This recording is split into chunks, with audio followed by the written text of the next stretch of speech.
where we run our vineyard oil biodynamically and organically. That's also what we want to achieve in the future. And so it's a process, but we're getting there slowly, and it's great to have groups like this today and all sharing.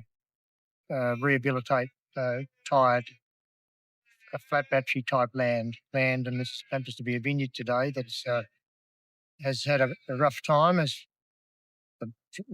during a lot of years, decades, and things weren't quite going as I was thinking. You know, you get that gut feeling all the time about what's happening with your soil or that sort of thing in your environment. But firstly, saw it in the numbers. But as we now know, was a symptom. It wasn't the. We were told that it was the way to go. You know, that's how you juice food and product. But along the way, we don't want to live on supplements all our lives. We want to get some light. Okay, so that's what's lacking. And so when we talk about biodynamics, even the Johnson Su, which is a bit more of a later technology, but it's a similar composting process. And I studied pure chemistry. I had some really good mentors. And one guy in particular was Hugh Lovell. And some of these age-old people who start and breathe life back into your systems from within your farm. And I think that's the key that Steiner was trying to tell us, was that everything you can do on your farm and your production comes from within your farm and from here.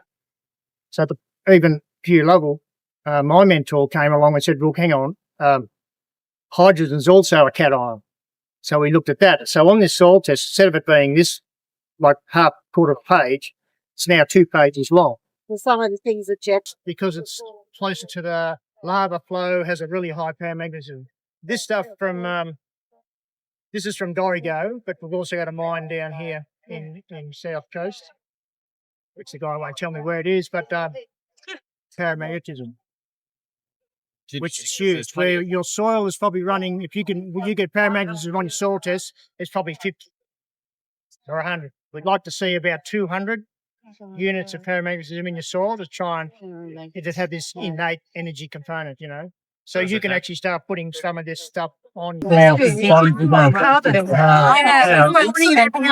the liquid then goes into that, you see. So that's going to carry the process where the biology that we start making in there will start to live in something like that. You know. How long does So I it can do take that for with it all everything. to You know, like we used to have chemical sheds.